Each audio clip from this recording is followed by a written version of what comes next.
Win news நேயர்களுக்கு வணக்கம். பிரான்சின் நைஸ் நகரில் அமைந்துள்ள தேவாலயத்தில் நேற்றைய தினம் இறை வழிபாட்டில் ஈடுபட்டுக் கொண்டிருந்த 3 பேரை இஸ்லாம் மத சேர்ந்தத்தை ஒருவர் கத்தியால் குத்தி கொலை செய்துள்ள சம்பவம் உலகம் முழுவதும் பெரும் அதிர்வலைகளை ஏற்படுத்தியிருக்கிறது. பிரான்சில் அரங்கேறியுள்ள இந்த கொடூர தாக்குதல் குறித்து இந்திய பிரதமர் நரேந்திர மோடி தனது ட்விட்டர் பக்கத்தில் கடும் கண்டனம் தெரிவித்துள்ளார். பிரான்ஸ் நாட்டில் சமீப காலமாக பயங்கரவாதம் தலை தூக்கி ஆதிக்கம் செலுத்தி வருகிறது. பிரான்ஸ் தேவாலயத்தில் 3 பேரை குத்தி கொலை செய்தது இஸ்லாம் மதத்தை சேர்ந்தவர் என்பது தெரியவந்துள்ளது. தாக்குதலில் ஈடுபட்ட நபரை காவல்துறையினர் பிடித்தபோது அல்லாஹூ அக்பர் என தொடர்ச்சியாக அவர் முழக்கமிட்டதாக நைஸ் நகர மேயர் தெரிவித்துள்ளார். இந்நிலையில் தேவாலயத்தில் நடைபெற்ற மனிதாபிமானமற்ற கொடூர கொலையை நியாயப்படுத்தும் வகையில் மலேசியாவின் முன்னாள் பிரதமர் மகாதீர் முகமது, வரலாற்றில் பல முஸ்லிம்களை கொன்ற நாடு பிரான்ஸ், தற்போது இஸ்லாமியர்கள் அவர்களின் கோபத்தை காட்ட உரிமை உள்ளது என்று சர்ச்சையான கருத்தினை ட்விட்டரில் பதிவிட்டு உலக நாடுகளின் எரிச்சலுக்கு உள்ளாகியிருக்கிறார். பிரான்ஸ் நாட்டில் தற்போது நடைபெற்றுள்ள இஸ்லாமிய பயங்கரவாத தாக்குதலை போலவே முன்னதாக பல முறை நடந்துள்ளது என்று கூட சொல்லும். கடந்த 2016ஆம் ஆண்டு ஜூலை மாதம் 14ஆம் தேதி அன்று பிரான்ஸ் நாட்டின் தேசிய தின கொண்டாட்டத்தின் போது 31 வயதான துனிசியாவை சேர்ந்த இஸ்லாமிய நபர் கூட்டத்தில் குழுமி இருந்தவர்கள் மீது வாகனத்தை ஏற்றினார். அந்த சம்பவத்தில் 86 பேர் கொல்லப்பட்டனர். அந்த சம்பவம் நடந்து முடிந்த சில நாட்களிலேயே கிறிஸ்துவ பாதிரியார் ஒருவரும் தேவாலயத்தில் வைத்து கழுத்தெடுத்து கொலை செய்யப்பட்டார். அவருடைய கொலையையும் இஸ்லாமிய பயங்கரவாதிகள் அமைப்புகள் தான் செய்தது. அதேபோல் இந்த வருடம் அக்டோபர் மாதம் பிரான்சில் கொரோனா பரவல் குறைந்ததன் காரணமாக பள்ளிகள் திறக்கப்பட்டன.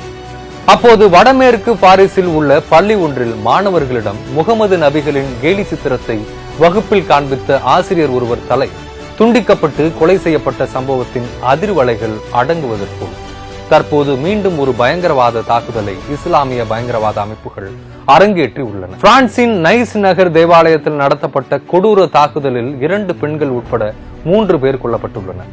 சபையில் குழுமியிருந்தோர் மத்தியில் கத்தியால் குத்திய நபரை கண்டு கூச்சலிட்டு அபாய ஒலியை ஒலிக்க செய்துவிட்டு மக்கள் அலறி அடித்துக் கொண்டு வெளியே ஓடியுள்ளனர். 3 பேர் குத்தி கொலை செய்யப்பட்ட சம்பவம் தீயாய் பரவியதை அடுத்து தேவாலயத்தில் போலீசார் குவிக்கப்பட்டனர்.